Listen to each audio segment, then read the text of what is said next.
welcome to Smashterpieces, a casual walk through the history of the Super Smash Bros. Ultimate roster. My name is Joe. And my name is Matt. And if you're new here, what we're doing on the show is we are playing one game for every character in Super Smash Bros. Ultimate, from 1984's Duck Hunt to 2019's Fire Emblem Three Houses. And today's episode is to discuss our game representing fighter number 39, King DDD. It is the 2000 Nintendo 64 game Kirby 64, The Crystal Shards. And of course, you were listening last episode, which I hope you were, because otherwise, why are you here? Well, you might not have been. I don't know. I don't know your life. Because it was about Donkey Kong 64, that's why. We are not alone this week. We are joined by a guest. Please welcome site owner over at Nintendo World Report, Neal Ronaghan. Hi, Neal. How are you? Hey, I was going to say, every podcast could be someone's first. So welcome, new listener, to Smashterpieces.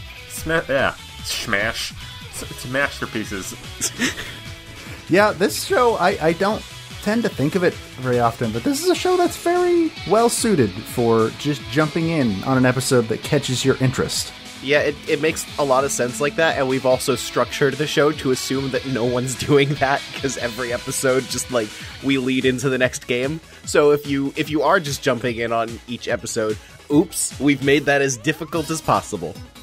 So, Kirby 64. It's a video game that was made in 2000 that I really, really, really like. So I think replaying it now, my thoughts have changed a little bit, but when I played it back in the year 2000, I love this game. We talked about it on the last episode, and that felt like a long time ago, so I might be repeating things. I have no idea. But it was a game that I didn't really have access to other Kirby games other than Kirby's Adventure at this time in my life, and having Kirby 64, a game that I could play in the comfort of my own home without having to go to my friend's house to play Kirby Superstar, it was fantastic. And I played this game a lot, and I realized this was the first time I played all the way through it since 2001. It's kind of a strange Kirby game in that regard, and I also have the same experience with it in a way. I was much younger at the time that it came out, but I also had only played one other Kirby game. For me, it was Dreamland 2. So this didn't feel as strange as it actually is to me. It's now weird to come back to it in the context of oh, well, I've played all the other Kirby games now, and this one is nothing like any of them. Even though this was what Kirby games were for me for a little while. I had not played any Kirby games before this. I knew Kirby from Smash, and that's where I knew Kirby. But when I played this is the only Kirby game I played for a very, very long time, and I have since played Adventure, and then Return to Dreamland and Star Allies. But I need to go play Dreamland 3 and all that. Those are on a system that I have. Yeah, Dreamland 3 on Nintendo Switch Online. I think what changed for me, and I guess do we just want to talk about how we feel about the game after this playthrough, or are we still going build up? Well, real quick, let's cover what the game actually is. Because on the flip side of someone just jumping in on a game that they're interested in without having listened to the show before, there's also some people that just listen to every episode and maybe they've never played this game at all. Yeah, who is Kirby? Is he a vacuum? We will never know. Kirby's a friend. He's shaped like a friend. That's the canon explanation. Just wants to bring joy. So Kirby 64 is a 2D, sort of 2.5D platformer for the Nintendo 64, where you play as Kirby, and you probably know who Kirby is. He's a little pink blob. He can suck people in and then swallow them and get powers from swallowing them. Usually, sometimes in games he can't do that, but most of the time he can. Yeah, either way, if you think about it too hard, it gets very dark very quickly. Yeah. You can just suck up the universe. Especially in this one, where the main gimmick of Kirby 64 is that Kirby can take two powers and combine them to make a completely unique power all their own. So for that reason, there aren't as many base powers in this game as there are in a regular Kirby game. There's only 7, actually. Yeah, and because all the combined powers make a new power, it makes up for that in that way. And that's pretty much the gist of it. I like to think that when he pulls the star out of his mouth to throw at another enemy to make a combo power, he's removing their essence and forcing something else's essence into it. I love thinking about this because when I played Kirby Star Allies, which is a game that I will stand pretty hard. I think it's a really great Kirby game that just got kind of short shrift because I feel like a lot of people playing Switch these days just don't really care about Kirby. But I do love how, like, dark Kirby 64 is in the context of Star Allies, because Star Allies, there's a similar little bit of, like, power sharing, but it's by you, like, throwing a heart at an enemy and making them your friend. Whereas in this, it is ripping the soul of the enemy that you already inhaled and then throwing it at another one to create double soul. Kirby the Alchemist. So he's basically an alchemist. He's basically doing alchemy. He is taking two souls and fusing them into one against their will to make himself a flaming broadsword. So, I made a short list of my favorite combo power-ups, and there's one that I don't even really know what to call it. I'm gonna double check to see what the game calls it. I don't even, is it match? It's the one where he just, like, takes a piece of metal and rubs his head with it, and then his head catches on fire, and he just runs? That's fire and electric, yeah. That one's insane.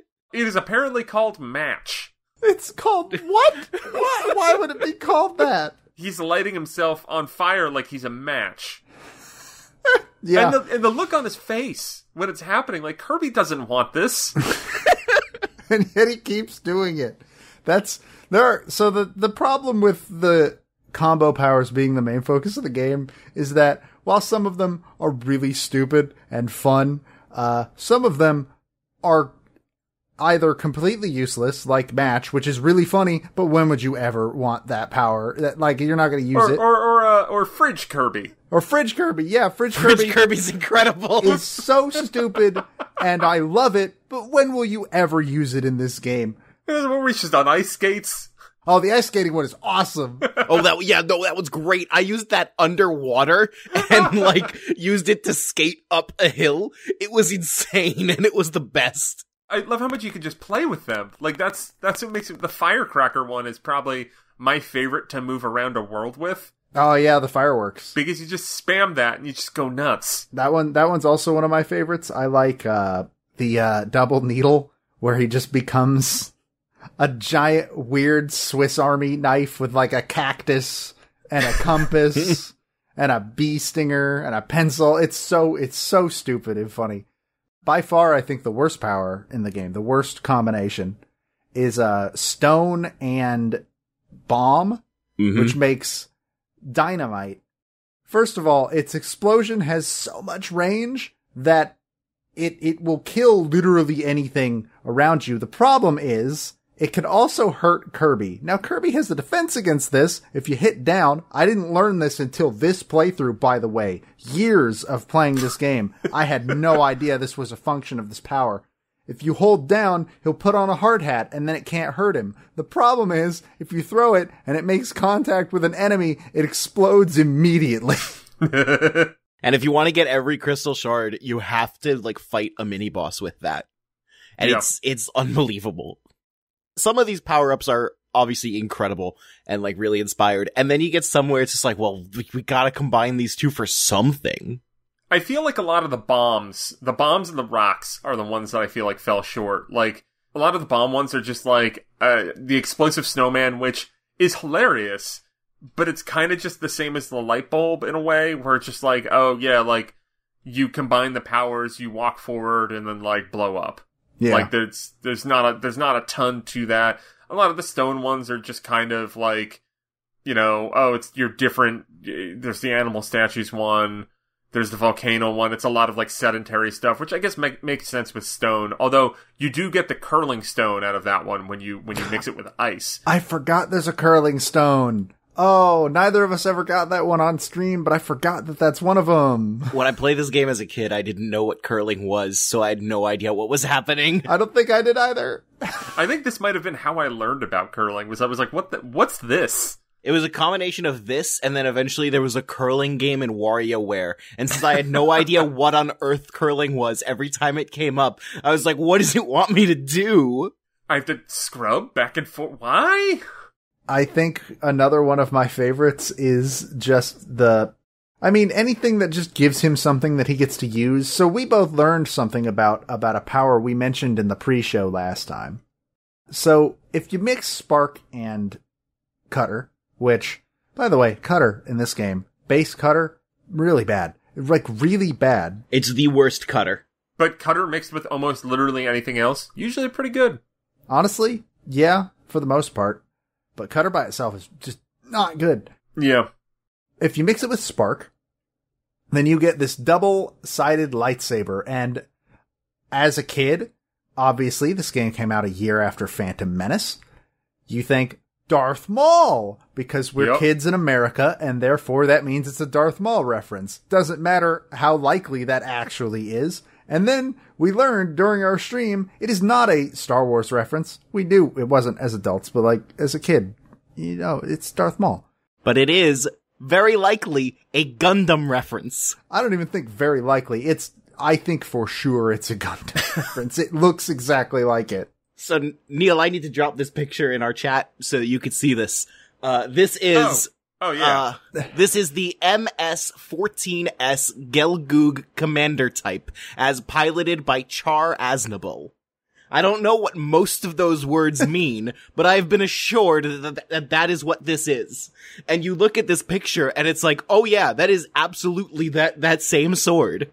Even our big Gundam fan friend that was shown it later on said, like, I always thought it was Maul. Oh my god, it is a Gundam reference. What? Yeah, and like specifically all we did was say, it's a Gundam reference, and then he said, oh yes, that's Char's Gelgoog. Yeah, because if you do think about it, the development of this game, like, it came out in Japan in early 2000, but even still, I mean, I don't think Phantom Menace was necessarily in Japan. I forget what the timeline, like, if there was any gaps in release, but summer 99 was when episode 1 came out in America, and we would have known about Darth Maul before then. But this game also, from research, I know that it began development in 97. So, who knows how different it got from there. It had to, I'll get into like the design story in a bit. It dropped off of the system we all know it dropped off of, but... I know that Sakurai did not really have anything to do with this game besides voicing King Dedede, but, Sakurai had previously put a Gundam reference in Super Smash Brothers, which was Samus's green costume on the Smash Brothers website. He referred to it as a mass-produced type, and it is the exact same color as, I believe they're called Zaku's from Gundam, which are the mass-produced Gundams. Hal throwing Gundam into stuff was not new at the time, so yeah, apparently it's a Gundam reference. Who knew? Apparently. Anime and My Kirby? It's more likely than you think. More likely than the Kirby anime.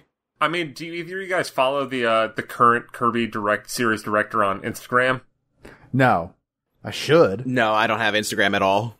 If you're on Instagram, after the show, I'll share you what his handle is.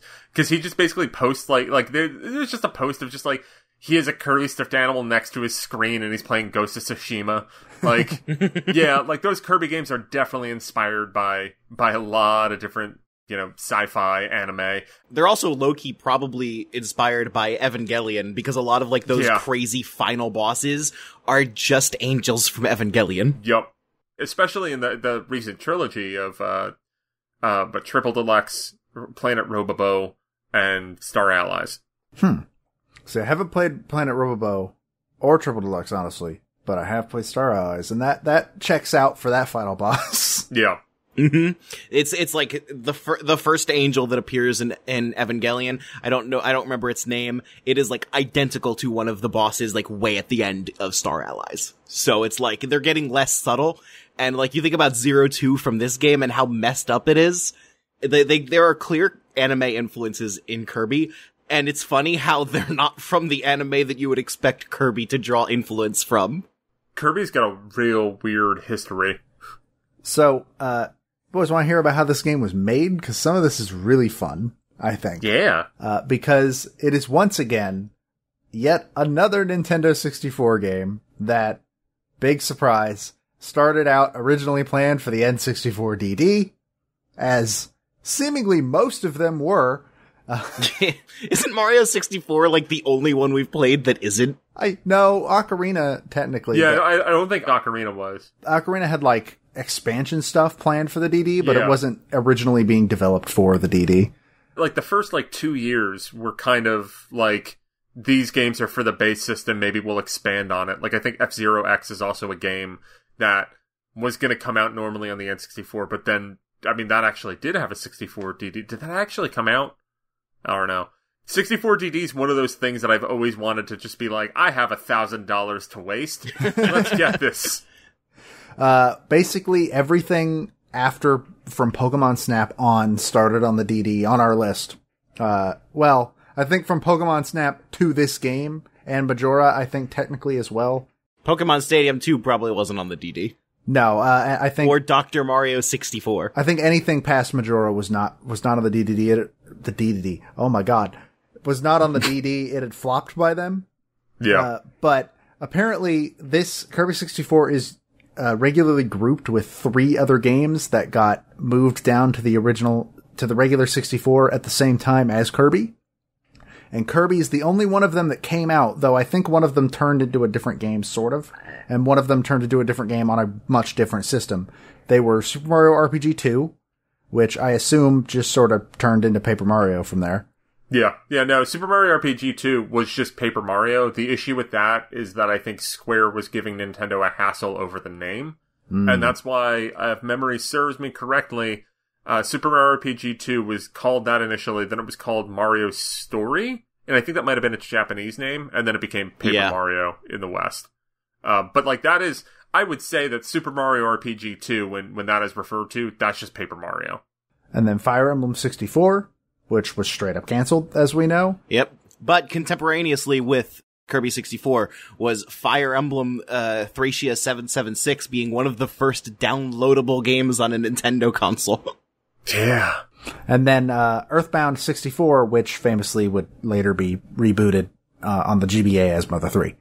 So those are the 3 games that alongside Kirby 64 ended up dropped down.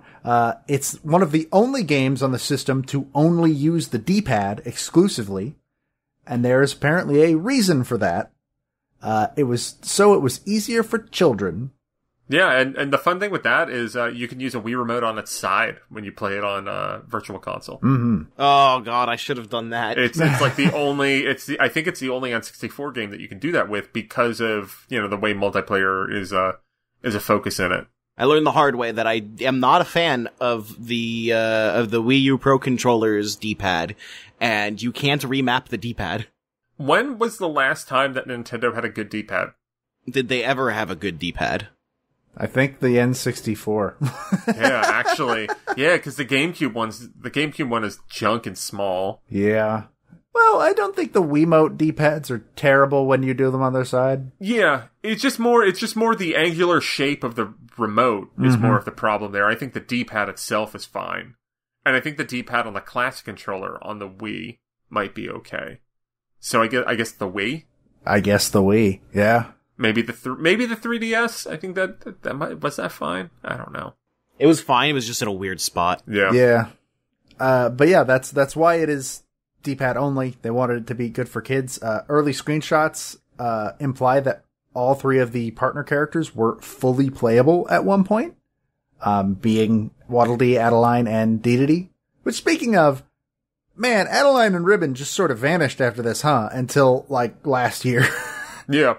That's what Star Allies was basically, that's when all of the old partner characters came back. Because there's, that whole, we talked about it in the last episode of the kind of the mystique of this game along with Kirby's Dream Land 2 and Kirby's Dream Land 3, because it's made by Shinichi Shimamura and not Sakurai. And it's kind of everything in these 3 games was basically ignored until Star Allies. Which is kind of crazy. This was Kirby for me. These 2 I hadn't played Dreamland 3 as a kid, but Dreamland 2 and Kirby 64, they were Kirby for me. And then, for the remainder of my life, Kirby has been a completely different thing. My reasoning for still remembering Adeline far after, because My thing is I played Kirby 64 a bunch as a kid, and then my dad made me think that I wanted to sell my 64 in a garage sale. And so I did with Kirby 64. Yeah. One of the biggest regrets of my entire life. So I didn't play it again until years later when I bought it on Wii Virtual Console. And then played it as an adult. I would have forgotten that Adeline existed if not for the fact that for some odd reason, she is a central character in the old webcomic Brawl in the Family. If either of you ever read that. It's been a very long time. I have his kickstarted hard copies of the books somewhere here. Nice. I think we had him on a podcast a really long time ago where we asked him why Adeline, and his answer was, I don't know, I just like her. And you know what? I respect that.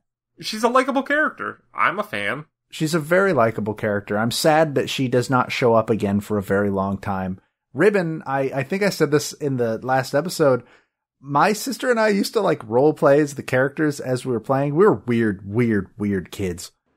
Which is to say you were kids. We were kids. Yeah. Like, I made up a bunch of Pokemon and walked around my yard as a child and pretended to catch them. I'm pretty sure I did that too. Yeah. I feel like that's just a rite of passage, being a weird kid into video games. That's what you do. But like, we didn't know what Ribbon's name was. Somehow we knew what Adeline's name was. I don't know how, to this day, how we knew Adeline, but not Ribbon. And I don't remember what we called Ribbon, but we sure as hell did not call her Ribbon.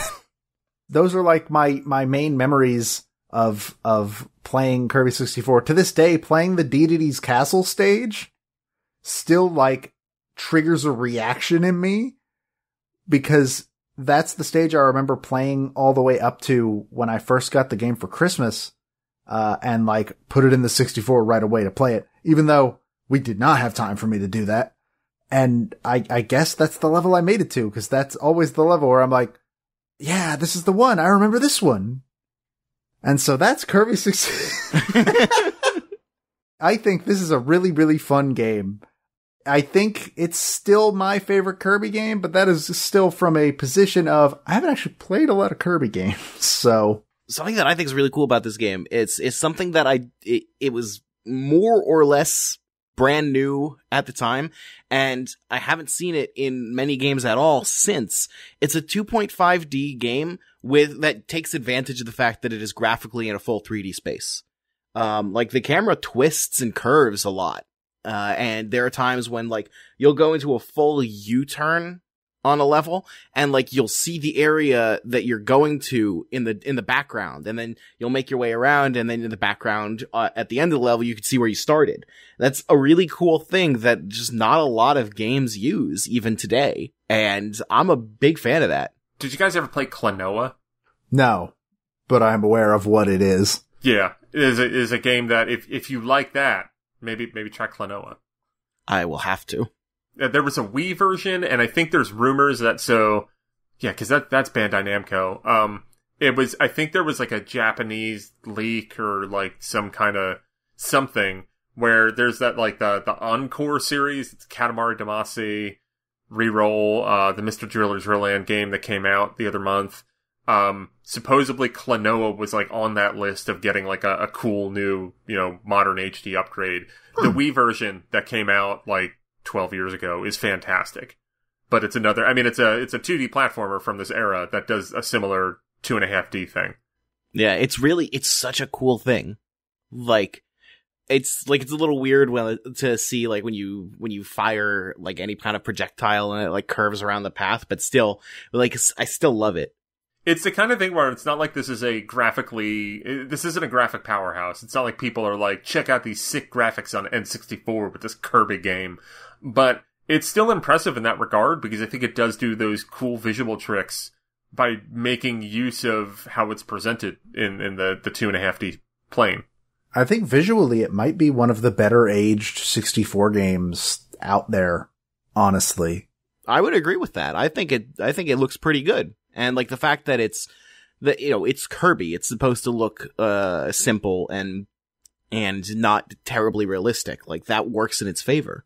Yeah, the cartoony art style really helps it out, because like that's one of the reasons why Wind Waker still looks great now. Yeah. Even compared to modern games, because the cartoony art style manages to hold its ground a lot longer than like an attempt at photorealism or anything like that. Cause like, let's be real. The N64 PS1 era was full of some not great. Well, I'm a fan of Silent Hill. All right. It didn't look great back then. The first Resident Evil looks like a mess. But it was great back then, obviously. And I think Kirby 64 has found a way to, I think Dedede is the only one where you can really see a little bit of like, he's a little too polygony, but at the same time, like, I mean, Dedede just sort of looks like that, so it's fine. Yeah. And speaking of, this, as far as I am aware, is the first time Dedede was ever like a playable character. Yeah, because I forgot that there were the couple moments where you take control of him. And it does kind of lend credence to the early screenshots of how it shows you playing as all the partner characters. Mm-hmm. It's an element that the next time there would be a 2D Kirby game on, or I guess a 2D mainline one, because I think technically Epic Yarn came out before Return to Dreamland. Yes. But Return to Dreamland shtick was basically like, we're doing the 4-player thing. Like, you can play as a Waddle Dee and Dedede and what's the fourth playable character in the Meta Knight? Which Meta Knight's not in this game at all, by the way. Yeah. Yeah. Although I'm trying to think, was Meta Knight in any of the Shimamura games? I don't know if he was. Oh, he might not have been. Yeah, I wouldn't know. I know that I didn't know who Meta Knight was as a character until he was announced for Brawl. I loved him because some of the stuff in Superstar with Meta Knight is fantastic. And that's why I was thrilled when he was announced for Brawl. He was the character that I was like, this is going to be my main. And then I started playing Meta Knight, and I'm like, maybe not. And then he ruined Brawl. Well, he's pretty good in Brawl, isn't he?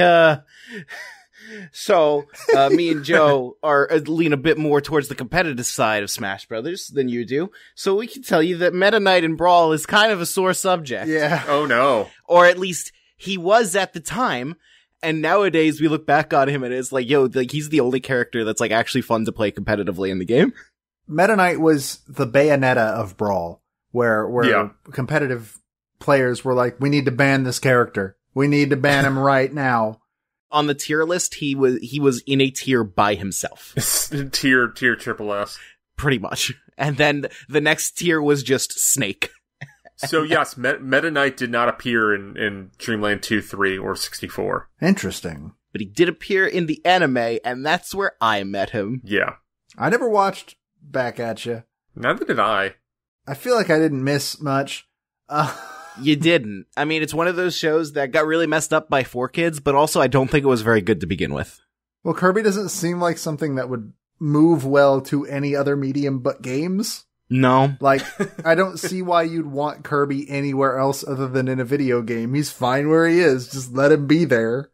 I do love that, like, Nintendo had that era where they're like, we're gonna make animes and cartoons, everything, and it was like that disturbing Donkey Kong one. Oh, God. There was Kirby Right Back At Ya, and then the F-Zero anime that killed the franchise. The F-Zero anime was like a surprisingly like legit anime. Not to say it was particularly good, but it's like, it's an anime.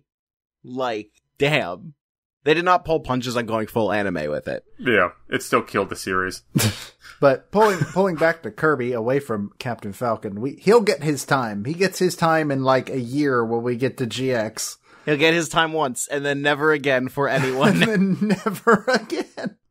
Samurai Goro's gonna be in the next pack, right, guys? Totally, 100%. He's gonna move from an assist trophy. So, do you guys have any favorite stages in this game? Anything that really like sticks out to you? I think a lot of the stages. The one thing that I found myself thinking going through most of these stages was like, this game is delightful. Even when it gets kind of dark, this game is like legitimately delightful in its environments and just everything about it. It's kind of hard to be in a bad mood while playing Kirby. Yeah. I would definitely agree with that. I feel like there aren't any stages that stood out to me for like their gameplay besides like the one stage that I thought was like actively unfun, which was the only one that was entirely underwater. Oh, yeah. Yeah. That water stage ain't great. Underwater levels, still rough. Yeah. I would say that on the whole, the game's aesthetic is really good, like for everything. But I think I've got to say that Shiver Star is probably my favorite. I mean, for one, it's an ice level that does not say ice go slip. Yeah, that's true. So that's pretty good. But like, I really like the snowfield, kind of look that the opening levels have. And then it shifts into an abandoned mall because this is a post-apocalyptic Earth.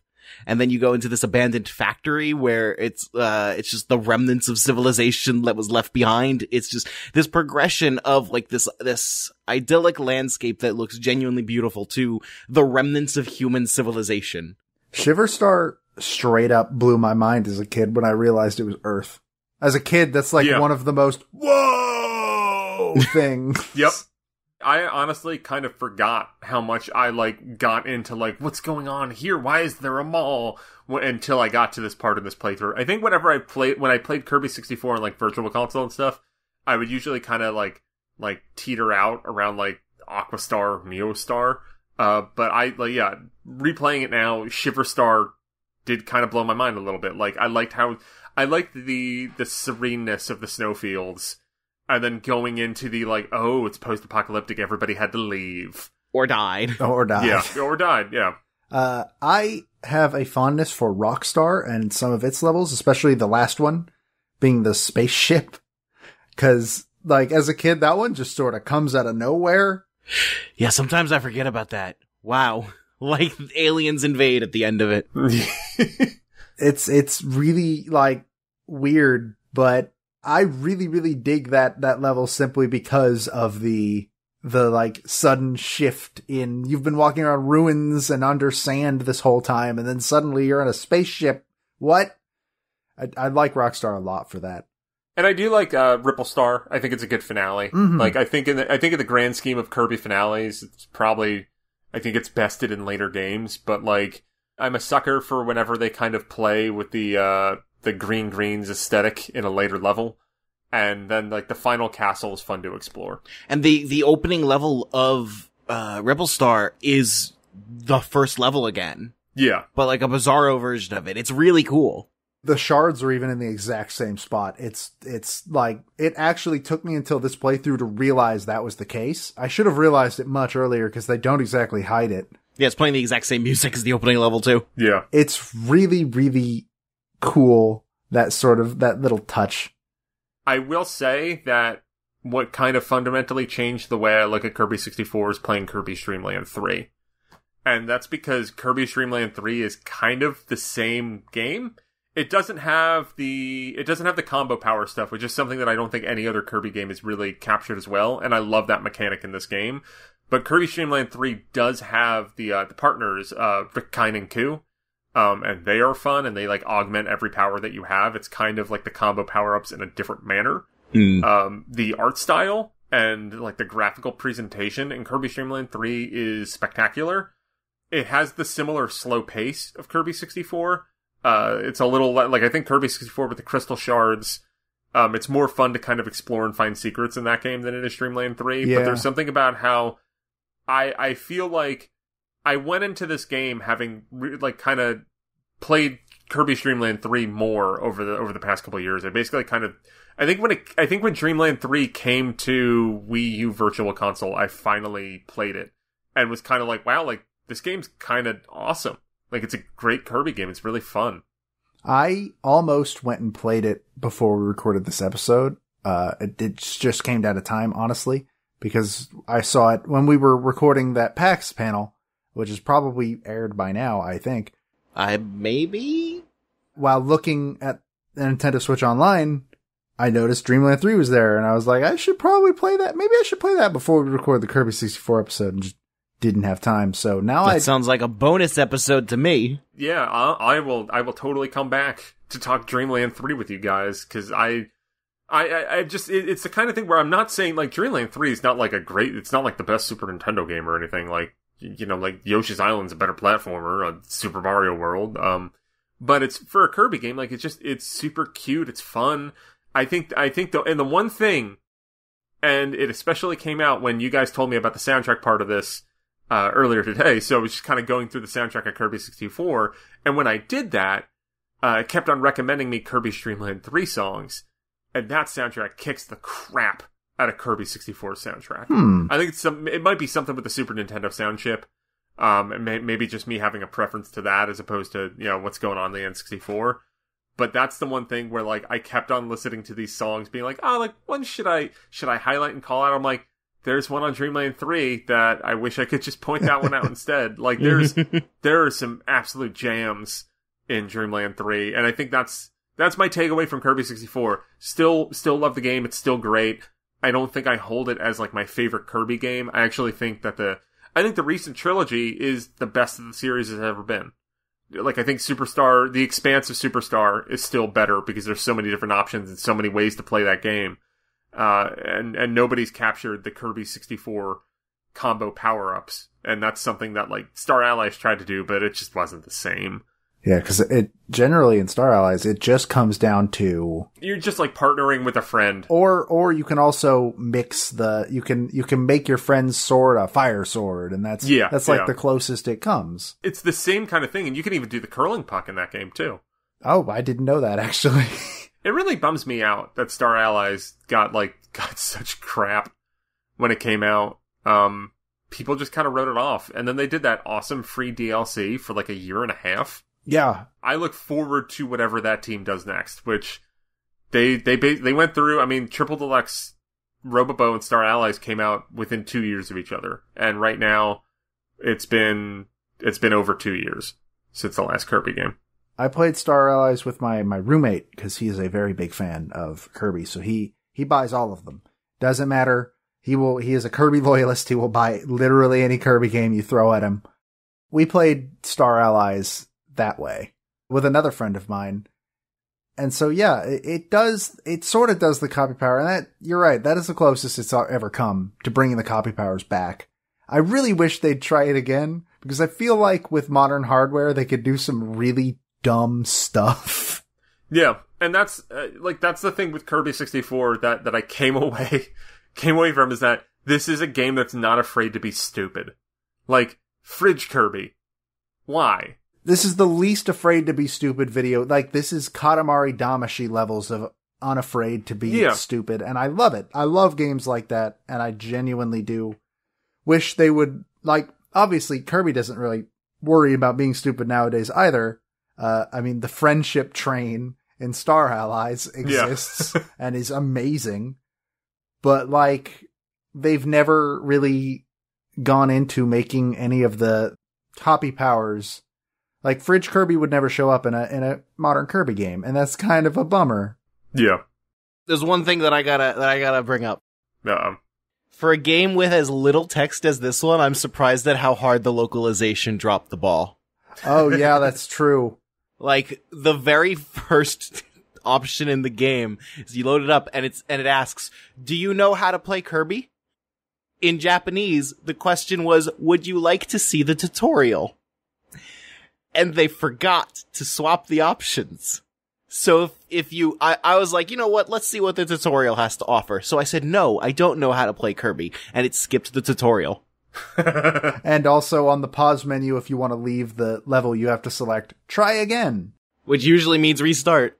Also, speaking of restarting the level, oh my god, the best decision in the world to make it so that once you get the shard, it counts. You can leave the level and you don't have to finish the level for the shard to count. Oh my god, can you imagine 100%ing this game if you had to beat every single level over again to count the shards? It would be abysmal. It would be awful. It wouldn't be fun. The fact that you can just get the shard and then, all right, I'm done. I can just leave the level and it counts. Oh, thank you. Thank you. Thank you so much. It's interesting that you mentioned that Dreamland 3's soundtrack kicks the crap out of Kirby 64 because I don't usually listen to soundtracks of games I have not played. I like to have the context for the music. It just generally helps me enjoy it more. I've had exceptions to that before. I listened to River City Girls a lot before I played that. So I have not listened to the soundtrack of Dreamland 3, but honestly, when I finished the game, I think I came away from this thinking, oh, Kirby 64, I think might be my favorite N64 soundtrack. That's a big take. Oh, I was gonna say, like, Ocarina's there, man. I like the Zelda soundtracks. I really like DK64 and both of the Banjo soundtracks. Grant Kirkhope does some damn good work there. But I don't know, something about this one, Majora's Mask, I think gives it a real run for its money. I really like the music in Majora's Mask. Yeah. Brief side note on Majora's Mask, which you guys were doing an episode on it. Boss Fight Books has a Majora's Mask book that I'm just about done reading, and it is excellent about, like, recapping a lot of the development history of that game. Ooh, that sounds fascinating, actually. That sounds like homework for us now. I will need a link to that, actually. That sounds great. But yeah, I absolutely adore this soundtrack because, in my opinion, and again, this is me not having played any of the Kirby games, but I'm also going to say it as it's a fact. This game has the best version of butter building.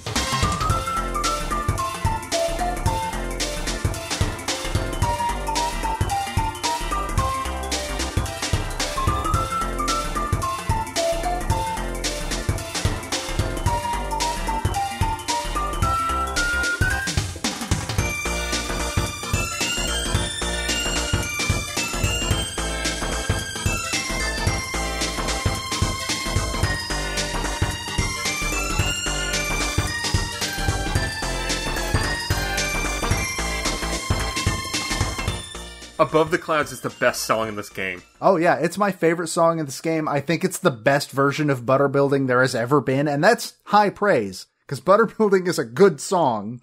The only reason this one's not on my list is because I knew it would be on your list. It's my favorite song in the game. It's so good. Yeah, like, I just have in my notes for this, Above the Clouds is a bop, and a bop is in all caps. Like, I think the cloud level on Shiverstar is my favorite level in the game, specifically because Above the Clouds plays there. Yeah, and they just wrote the best song in the game and put it on one stage. Yeah, yeah. I adore this song. It has this really nice bouncy energy to it that even, like, Kirby music has a bouncy energy to it, but this one turns it up to 11, and I absolutely just, it's so good. I love this song. I'll hop in with, I think there's two songs that are kind of back to back that I really like. Like, I think Ruins.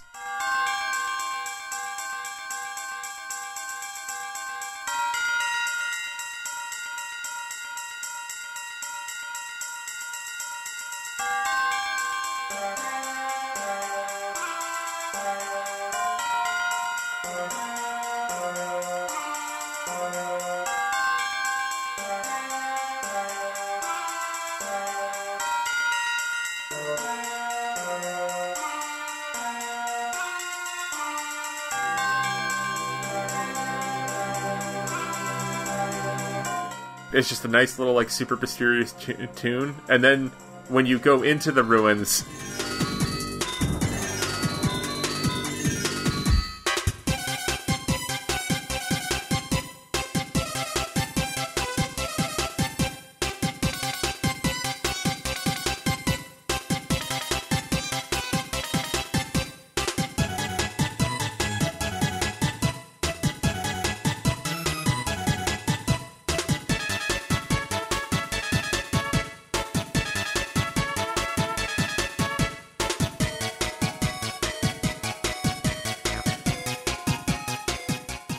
it's just this bouncy, batshit crazy song, and the juxtaposition between the two that I will say, full disclosure, only really noticed because I was just going through a YouTube playlist.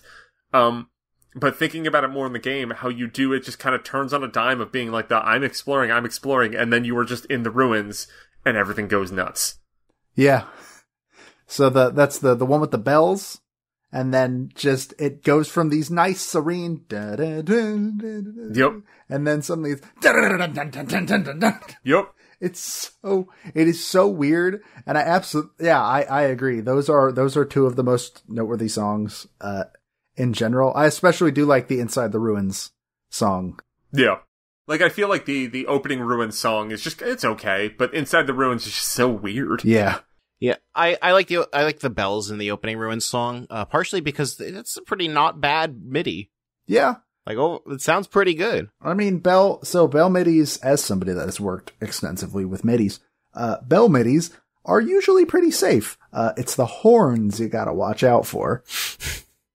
For my own songs, I'm gonna bring up the Rockstar theme.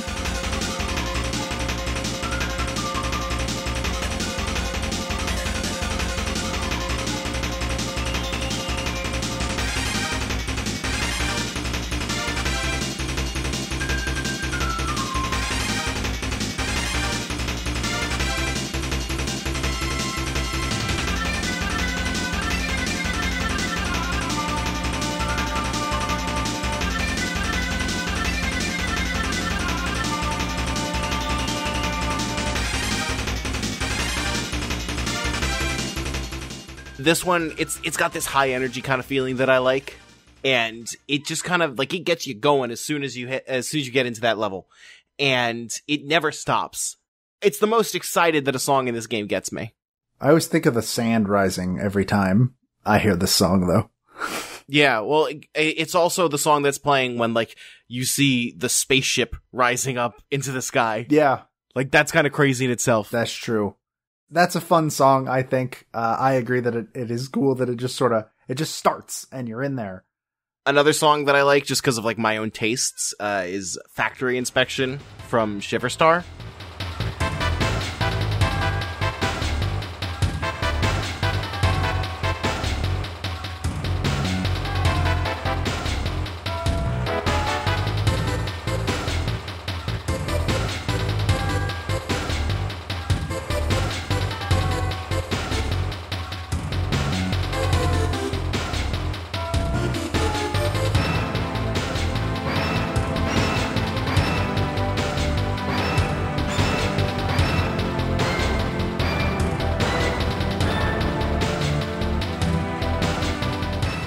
I really like songs with that kind of industrial feeling. They usually tend to feel pretty cool to me, and this one I think nails it. Like if it feels like you can hear like the pounding of the machines on the conveyor belts and everything in this song, and that's an aesthetic in game music that I really like.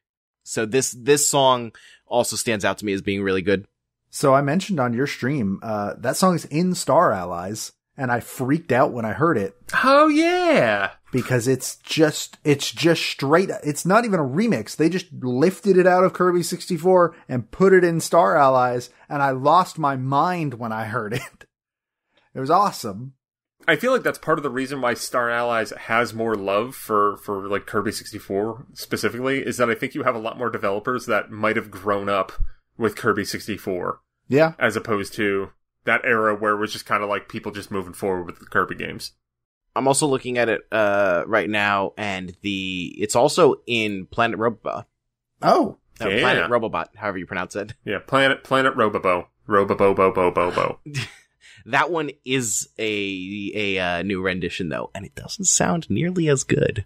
Oh. I have two songs that can sort of be mixed into one sort of sample that I really find super catchy, even though they play one time and last approximately 1 minute, is the Waddle Dee and Adeline fight themes.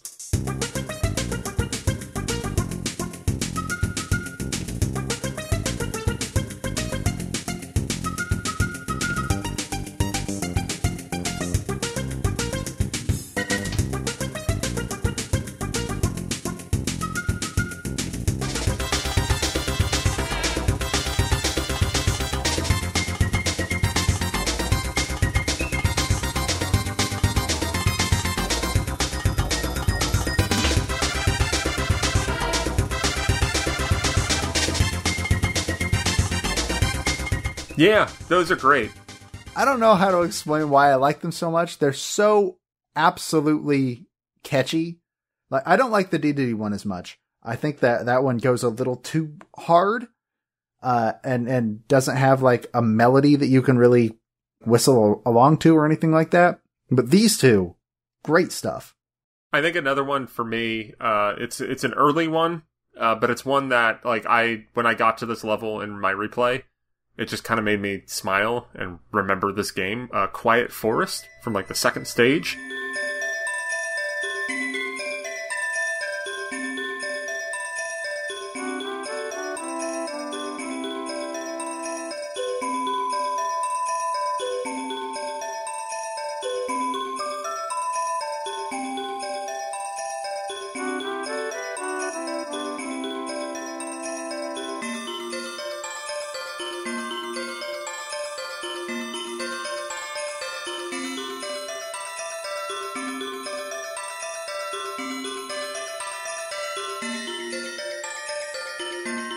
It's just this nice, serene little tune. And it's just like, you know, you're bombing around this forest. It's got that nice little Kirby vibe to it. Oh yeah, this one, it's definitely, it almost feels like it belongs in a snow level. Yeah. It's kind of weird that it's in like a forest. Yeah. But I like it a lot. I like how kind of, there's like a weird balance to the music in this game. And that you do have like chaos and then just like alright, like this, we're just gonna chill for this level.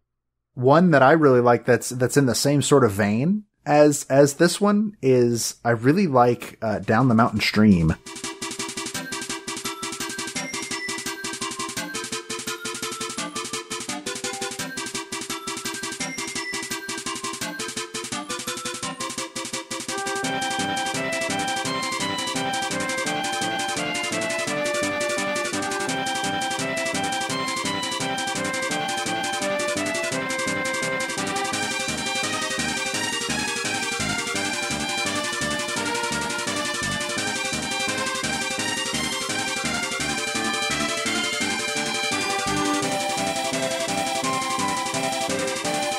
Which took me until now to realize is just a remix of Green Greens. Yeah, yeah. I never realized that despite it being like my second favorite song in the game. But I really like Mountain Stream a lot because, I mean, again, it's like you said, there's a real balance between sometimes you get these nice serene songs and then you get this, which is like happy and we're in the forest and we're riding down a river. And Waddle Dee has been thrown from so many vehicles that I worry clearly for his health. Poor Waddle Dee. That's why they couldn't make another game for so many years. He had concussions after this game. Well, they had to get a new Waddle Dee. That's why he wears a bandana now. Or maybe the bandana's a bandage. That's why he wears a bandana. Oh my god, we solved it. You've cracked the code. Speaking of bandages, the 02 theme.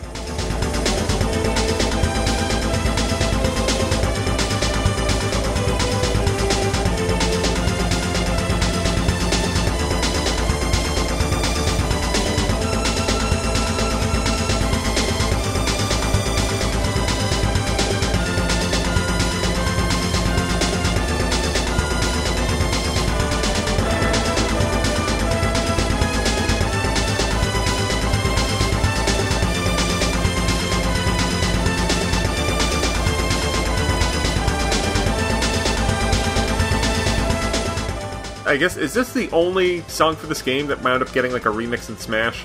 Yep, and it's not a good remix, in my opinion. Yeah, I was actually checking back the remix because I'm like, I know this is one of the ones that got remixed in Smash Brothers, but it's not great. During Matt's stream, I looked up who did it.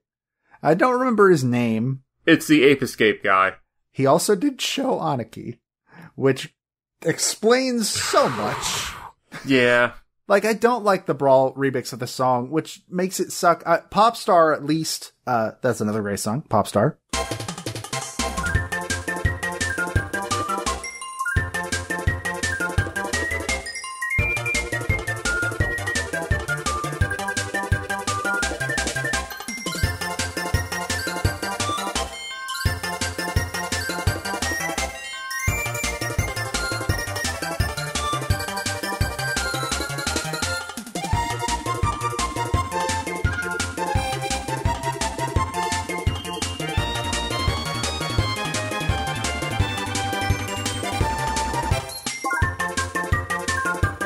That one at least is in Ultimate now, but it's just the MIDI. It didn't get a remix or anything like that. The other closest thing is the boss theme shows up in the boss medley in Brawl. Yeah, like the mid-boss one. And that's the only other one that has shown up in Smash. I agree though, 02 is super good. It is probably one of the more famous songs from this game, mostly because it got a Brawl remix, I feel like. And 02 is among one of the more, like, well-liked final bosses. That fight was incredible. Yeah, that boss is really cool. And, like, his design is great. He's a really cool boss theme. I really like, I've heard orchestrations of 02 before, and they're always really great. And I'm not one of those people that's like, every game soundtrack should be orchestrated. But sometimes there's a song that's just like, oh man, this would sound so cool with a real orchestra. Ah.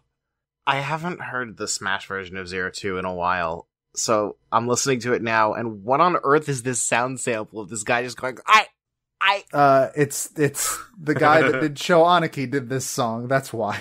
That's what it is. Yeah. But it is not my favorite boss theme in the game, because for my money, the best boss theme in the game is Miracle Matter.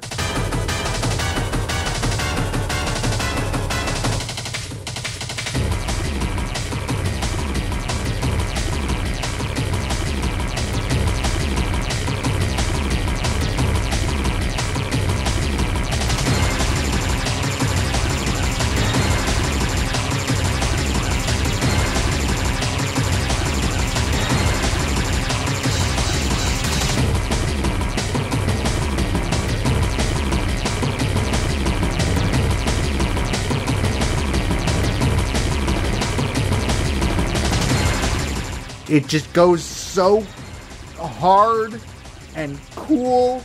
And Miracle Matter is also my favorite boss in the game. I think he's really neat.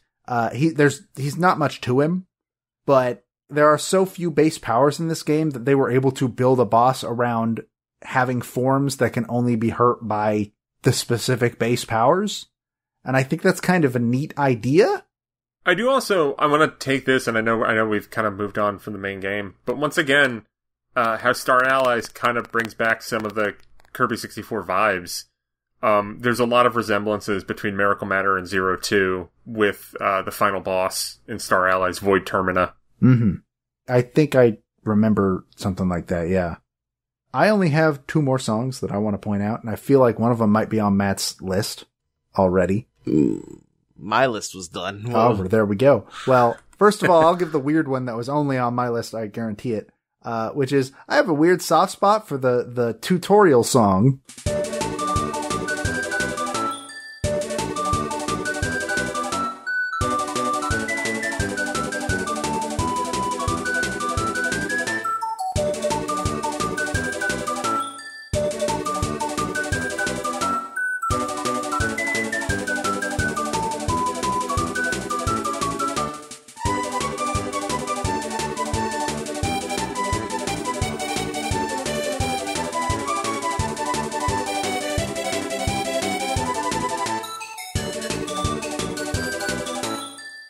Oh, I never heard that one in game. It's really fun and bouncy, and I like it a lot, and I don't know why. I just enjoy it. It's a fun time. It's very short, but it's a good time. But the one I really want to highlight is Ripple Star.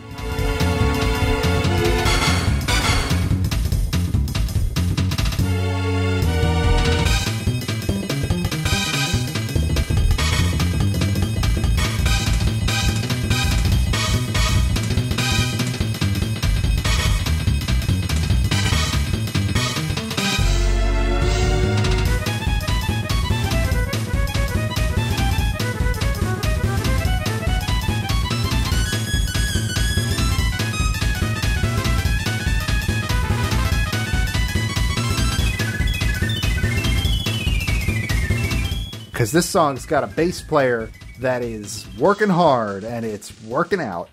I really, it doesn't fit the level at all. Oh yeah, this bass is really good. But it's such a good song though. Why isn't this in Smash? This reminds me a lot of Encounter with an Unusual Enemy from Earthbound. A little bit, yeah. It's got sort of the same vibe. So it's weird because I expected Dreamland 3 has a soundtrack that reminds me a lot of Earthbound, And I expected this guy to, what is the name of it? Jun Ishikawa? Jun Ishikawa, yes. Yeah, I was surprised that he didn't have anything to do with Earthbound, because Streamland 3 has such an Earthbound vibe to it. What did he do? Hold on. I have this information. He also did The Adventures of Lolo 3. Oh, he does Box Boy now. He's one of the composers in charge of Box Boy alongside Hirokazu Ando. Yeah. Who also worked on this game. But he has basically just been a Kirby guy for years. Yeah. So that's really fun. Speaking of, a real quick thing to point out, another first for this game. This is the first Kirby game in which Kirby has a voice, but it is not the first game in which Kirby has a voice, because Smash beat it by 1 year. Yeah. So that's always neat. Yeah, Smash was the first time that Kirby was in 3D. A lot of characters, that was their first game in 3D. Mm-hmm. Smash specifically was the first game to feature Makiko Omoto as the voice of Kirby. She is still the voice of Kirby. She's also the voice of Ness, the Japanese voice of Lin. She also voices Viridi in Kid Icarus Uprising. And she is some of the voice options for the Mii Fighters and Ultimate. It's crazy to me that she became the voice for Lin in Fire Emblem, because she was probably just like in the office when they were recording for Smash Brothers, and they were just like, hey, can you just do like these 2 other lines? And then in Japan, they are extremely serious about getting voice actors back. Especially with Fire Emblem, which brought back voices from the like 1992 OVA for Tokyo Mirage Sessions. So, like, she is just now that character in all Fire Emblem things forever.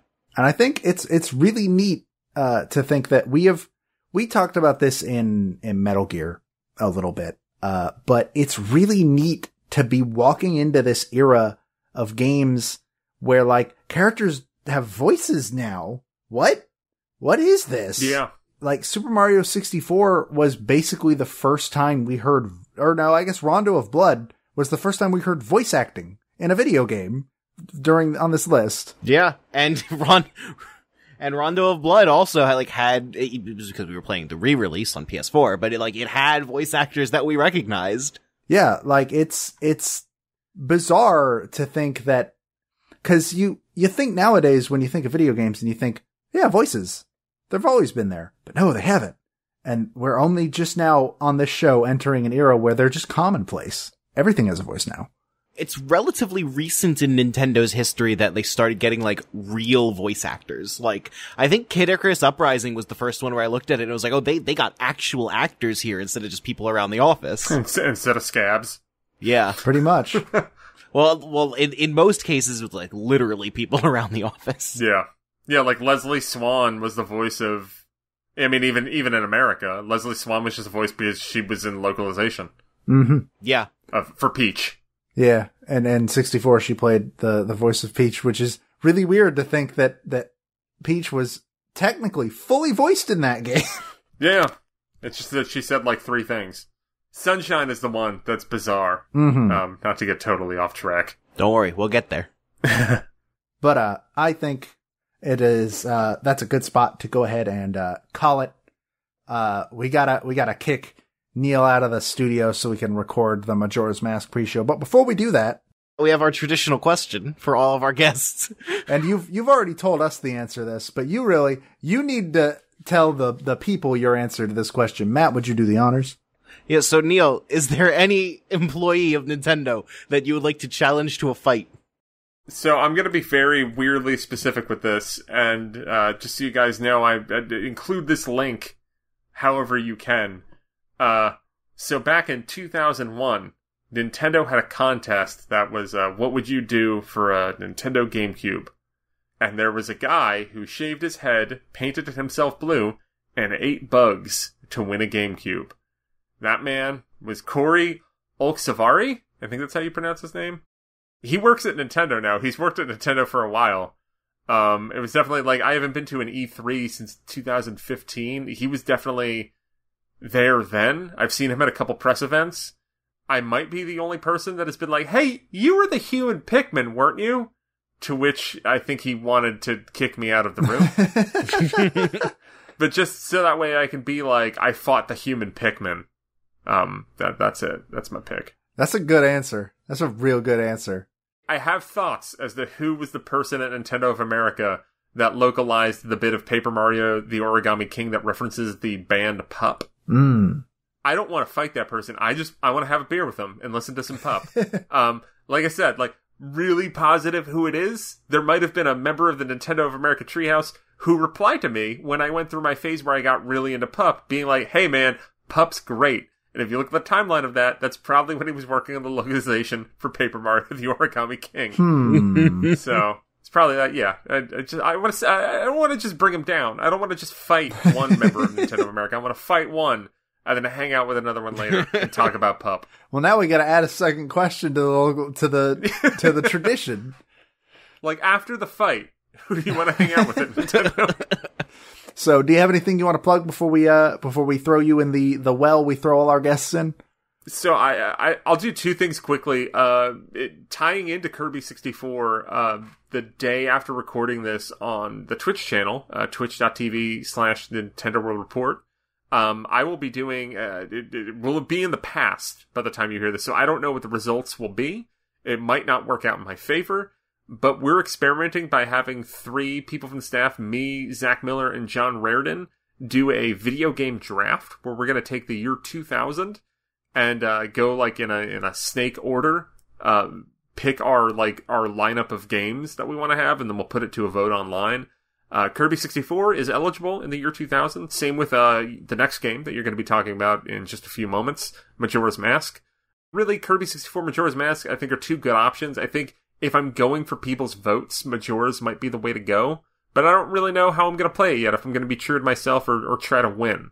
I'll probably, if I win, I'll say I tried to win. If I lose, I'll say I did it for myself. And you've generally been doing this new sort of talk show block on the Twitch channel at twitch.tv/Nintendo World Report. Plug.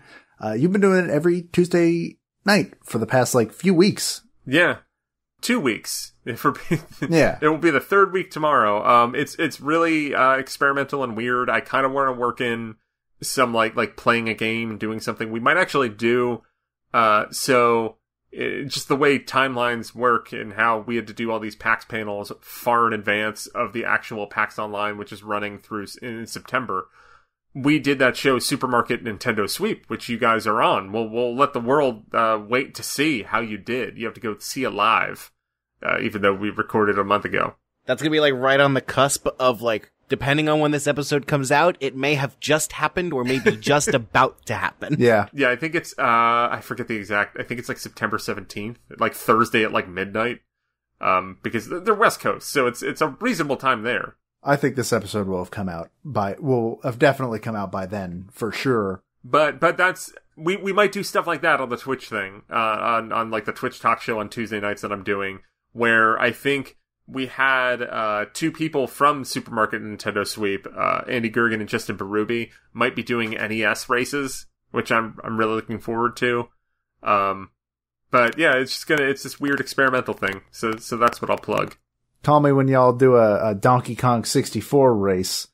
I'll wait for the inevitable call on that. That'll definitely happen. I mean, honestly, if it weren't for the fact that Kirby games are really slow-paced, that would be a fun one. I actually toyed with having Kirby Stream Lane 3 be one of the games that we used in Supermarket Nintendo Sweep. Mm-hmm.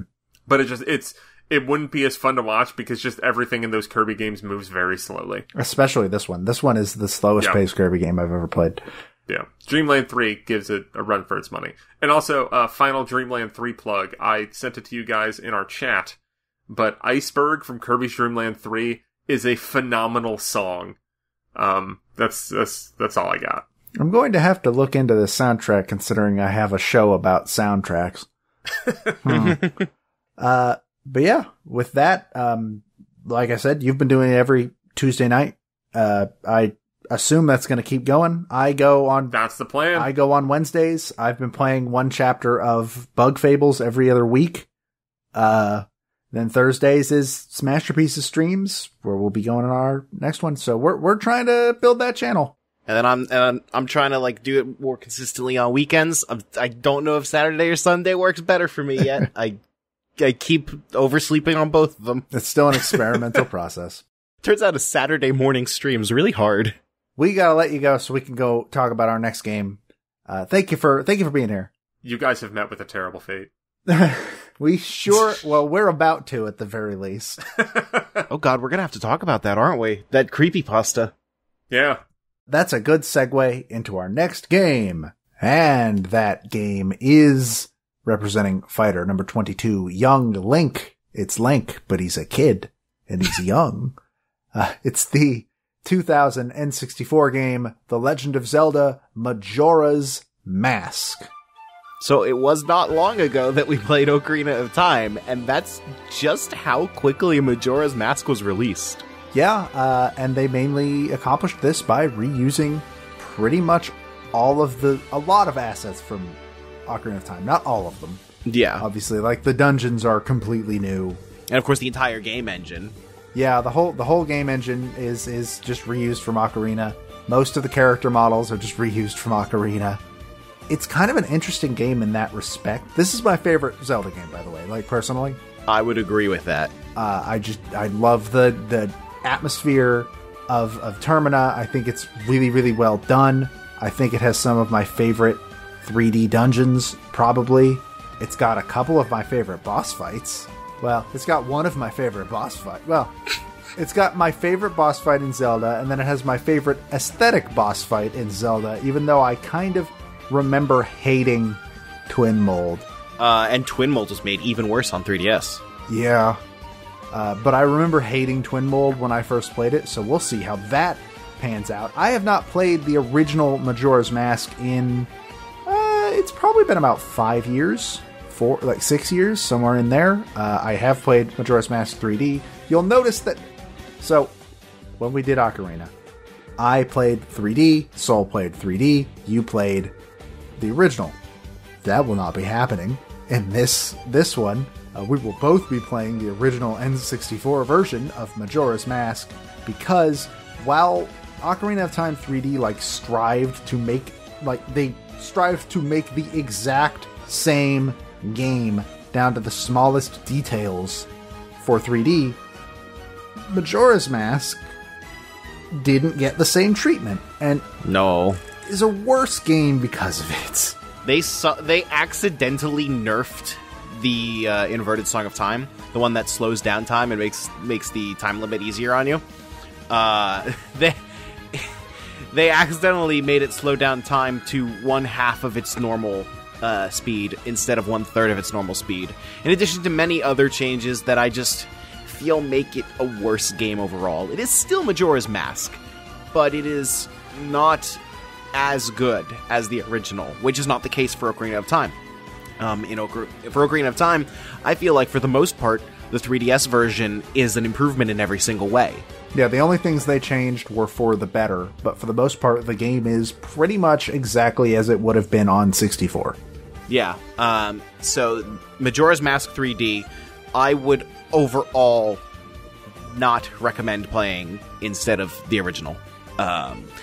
There are modded versions of the 3DS version that fix all of the problems with it, but we can't really discuss those on this show, unfortunately, so if for playing the games legit, do not go with the 3DS version, in my opinion.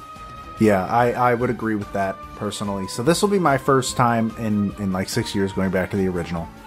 But I adore Majora's Mask. I remember loving this game, dearly. It is it would have been the third Zelda game I ever finished. It was Skyward Sword, and then obviously Ocarina right after that, and then Majora a few years later.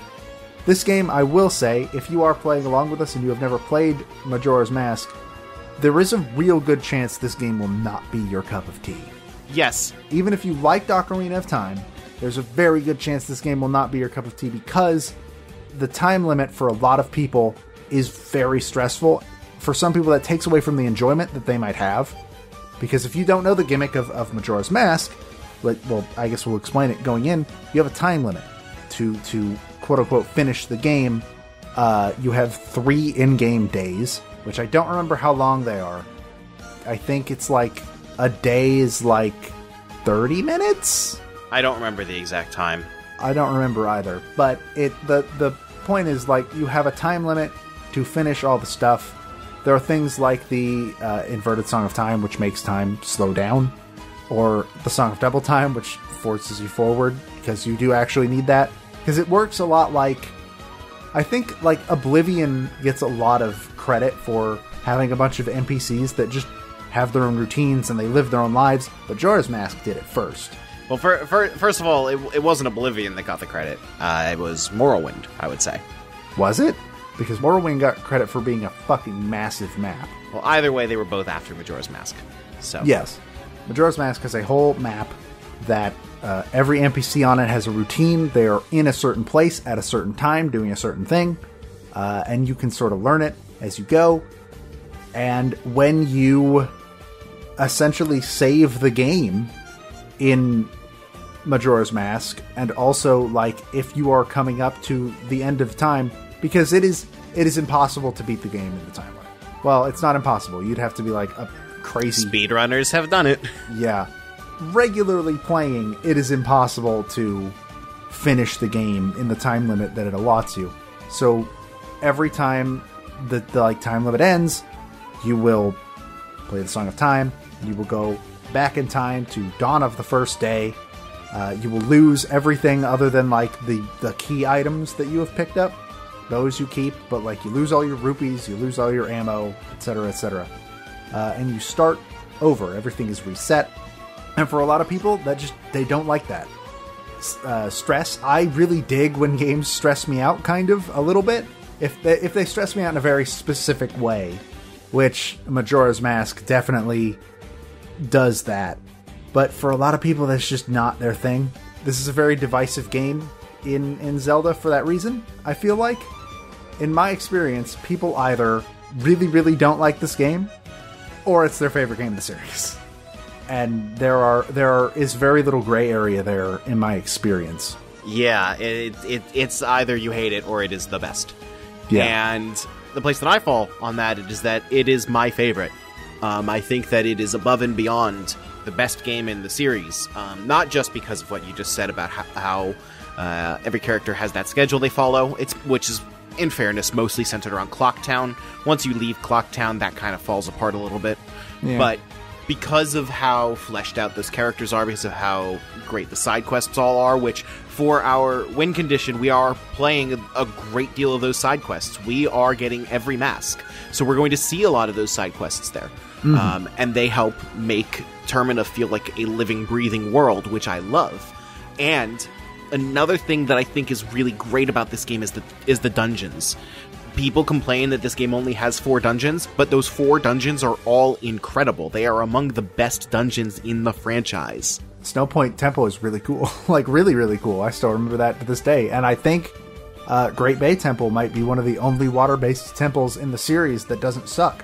Yeah, so, well, the original Water Temple from Ocarina of Time was the best dungeon in that game, but, you know, whatever. This game is everything that I could want out of a Zelda game. Until Breath of the Wild came around and reinvented what it meant to be a Zelda game. Which now, you know, slate's clean. We could get a whole new best out of that.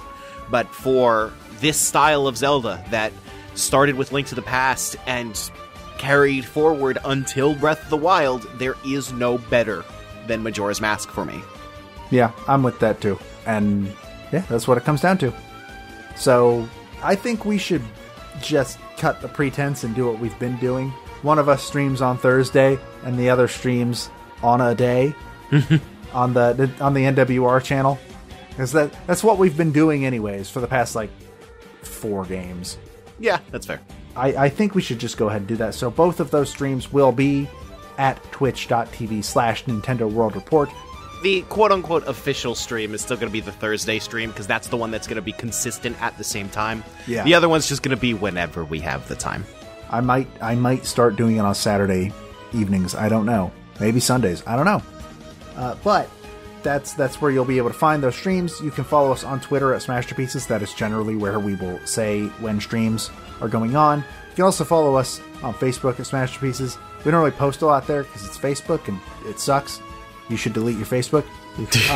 Yeah. We're also on YouTube at Smashterpieces, where you can find all of our VODs, as well as video versions of this podcast, though when I say video versions, I mean it's this audio file playing over a static image. But like, if that's where you want to listen, you should listen there. You can follow us on Twitter. I am at The Debaga. Matt is at Grimace Do Menace, and you can also follow our editor, Peter, over at Pete Speak Easy. You should do that because he does cool stuff with this show, makes it so that this show sounds really good. And honestly, I appreciate him dearly for doing this for us. You can also follow Neal on Twitter at nron10. So if you want to follow our guest, that's where you can go. And other than that, I think that about does it. Yeah, well, so also, Neal mentioned our PAX panel that we did for PAX Online. PAX Online is September 12th. So keep an eye out. We do have 2 panels for NWR. I'm on both of them, and Joe is on one of them. So there's going to be Supermarket Nintendo Sweep, which is a game show format hosted by Neal, where me and Joe team up to take on the menace of Zach and Alex. And there's also, since it is Mario's 35th anniversary, we decided to rank every Mario enemy ever and create the definitive top 10 list. So you can check out both of those panels at PAX Online. Though that should be just coming up by the time you hear this episode. Or maybe you just missed it and you can check out the VODs online. And follow us on Twitter. We will actually talk about... We'll mention when those are coming up. You can also follow Nintendo World Report to find out about those. That's at Nintendo_NWR. Unfortunately, at the time of us recording right this very moment, the schedule is not officially out. Yeah. But, it's a 9-day event from the 12th to the 20th. We're going to be on at least one of those days. Yeah. And with that, my name is Joe. And my name is Matt. And we will see you next time for our episode on The Legend of Zelda: Majora's Mask.